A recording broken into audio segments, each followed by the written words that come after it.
Let's talk this through with Scott Lucas. Scott is both Professor of US and International Politics at UCD Clinton in Dublin and editor of the EA World View. Scott, welcome to the Byline Times podcast. You and I have spoken about Iran before. I think we both agree that it is a blood-soaked regime. It's terrorized its own population. It has sown discord abroad. It has funded terrorism. And we won't be mourning, I certainly won't anyway, the death of Ayatollah Khamenei, Iran's supreme leader, who was killed in an airstrike, which was one of several attacks. But the question is, was the attack in which he died legal? And given what Iran has done in the world and to its neighbors over the years, should we be concerned about the legality of it? Adrian, the first question is the easy one, even if it's not a comfortable answer, and that is that the Israel-U.S. strikes on Iran that resumed on Saturday, because of course we did have Israel's 12-day war last June, but the resumption of those airstrikes is not legal. I mean, there's just no standing under international law. The only grounds you would have for it is if there was an imminent attack expected from Iran on Israel, in which case the Israelis and the United States could say what in effect they were doing was a preemptive strike. But that certainly wasn't the case. Whatever we think about the regime, and I think you summarized it quite well, especially as you know, in terms of the repression of its own people, including the killing of thousands, possibly tens of thousands, as it put down protests last month. Whatever you think of that, the Iranians were negotiating over their nuclear program. Again, a quick reminder, they had been negotiating with the United States in 2025. There had been 5 sets of talks on whether Iran would put limits on its nuclear program. And those talks were undermined not by the regime, but by the Israeli war. Well, here we go again in early 26, and Donald Trump is saying, I can make peace with Iran. And there you go into, I think, another 3 sets of talks, which had taken place. The latest set of talks was only last Thursday in Geneva. And then within 48 hours after that, those discussions are just simply pushed aside. Now, you know, we could go deep. Why were they pushed aside? I think it's an easy question from the Israeli standpoint. They don't want a settlement with Iran over the nuclear program. They want the regime gone, just gone.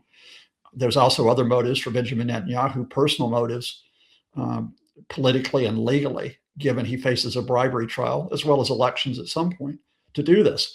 But from the Trump camp standpoint, and you have to go beyond Trump here, why join the Israelis again? And not as they did last June, only at one point during the Israeli attacks, when the Americans had to use their bunker busters on the underground nuclear facility at Fordow. Why join the Israelis right from the start? And why take the targeted assassinations all the way up to the level of the supreme leader? Now, I think I can game this out. I think I know what the Trump camp are aiming for, but I can give you that in a second. The legality, this is clear cut. That you might remember we had months of deliberations about whether 2003, that U.S. attack on Iraq was legal. And of course, the pretext there was the weapons of mass destruction, and that fell apart. You don't even have a pretext here for legality. This just simply is an exercise of power, either for regime change, which is the Israeli motive, or I think a more nuanced answer, which I'm ready to develop, which is regime accommodation, regime surrender for the Trump camp. I'll come to that in a moment, Scott, but just to clarify the legalities of it then, under the rules of the UN Charter, you can only attack another country if it poses an imminent threat to you, and if that imminent threat is seen to be credible. And we've seen from the fairly limited Iranian retaliation so far that Iran was in no position to pose a threat to the United States. I'll just set out, some basic facts. One is that Iran cannot hit the United States, with its missiles. Donald Trump in one of his thought bubbles over the past 72 hours, tried the line that Iran is developing intercontinental ballistic missiles. Well, Iran is developing ballistic missiles. That's a serious issue, especially for the region. But there is no sign that they're developing an ICBM, which has the range to hit any part of the U.S. You could then make the argument, okay, are they an imminent threat to U.S. positions in the Middle East, to those U.S. bases, which indeed Iran is attacking today? And we have had rocket attacks on American personnel through Iran and through its allies, whether it be the militias in Iraq, whether it be at one point the militias in Syria. But no, in this case, no, we had not had a series of these threats to the U.S. Now, was Iran posing a threat to Israel? We know the lines about whether, Iran does not recognize the existence of the state of Israel. We know that we've had past presidents, Mahmoud Ahmadinejad, who's called for the elimination of the Israeli state, whatever it meant. But no, Iran had not launched a war upon Israel. In recent years, there had been fighting between Israel and Iran's ally, Hezbollah in Lebanon, but that's a different matter. And Iran certainly in February 2026 was not on the verge of striking Israel. That you can say many things about trying to justify the U.S.-Israeli attacks, but you cannot say they were defensive. You cannot say they were defending against Iran. They are offensive attacks. And when you say that, as the lawyers to the UK government made clear, this does not stand up under international law. And US Congress is supposed to sign off on US wars of aggression. It has not done that, has it? So is there pushback in the United States, not least given Trump's commitment in the run-up to his election as president to end never-ending wars? No. Well, of course, amongst Democrats and amongst many Americans, there's a great deal of concern about this. I mean, it's interesting. Usually when the U.S. goes to war, whatever the concerns before the intervention, you have a sharp increase in public support for the attacks. The opinion polling that's been done, and it's only just the start of the opinion polling, but the opinion polling which has been over the weekend actually shows that a significant majority of Americans are against these attacks. And that includes probably a good 25 to 30% of Republican voters and large shares, of course, of Democrats and indeed independents. But I think the question is whether Republicans in Congress are going to push back on Trump over this. There have been, the usual voices. Marjorie Taylor Greene, the representative, who's now a firm opponent of Trump, she came out and just viciously said that there was no justification for this. There's been some concern from prominent commentators, but people like Tucker Carlson, for example, but they already were against Trump over his Middle East policy. I think the fundamental here is, Adrian, that nothing succeeds like success. If the U.S. and Israel have killed the supreme leader, they've killed other members of the regime. Whatever the legality, it's yay, it's a victory. We got the bad guys. And you can't expect the Republicans in Congress to break cover and say, you should have consulted us about that. Now, we had 3 American troops that were killed, the first fatalities yesterday. We've had several U.S. jets that crashed in Kuwait today. We do not know the cause. We don't know if the Iranians got to them or if it's technical. Still waiting to hear. But if you start taking more American casualties, and if the regime does not surrender, do Republicans in Congress and elsewhere start to say, wait a minute, we didn't sign off on this. This isn't going well. This is on you. Not just Donald. This is on you, Donald. This is on you, J.D. Vance. This is on you, Marco Rubio. So not at that point yet, Adrian, but there was a sharp uptick. Sorry, and so you say, Scott, from the Israeli point of view, the overthrow of the Iranian government is the ultimate end game. They will want an Iranian government installed that does not threaten the state of Israel. But you'd say the US perhaps is less radical in the sense that they don't necessarily demand the complete overthrow of the Iranian government, but they want a government of accommodation. What do you mean by that?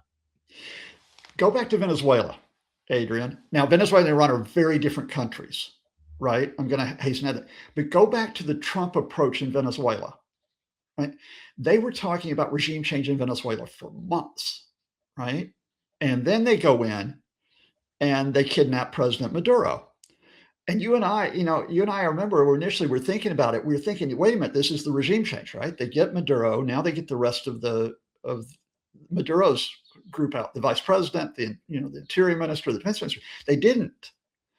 And what we subsequently find out is that it wasn't that they just didn't topple the rest of the regime because they couldn't.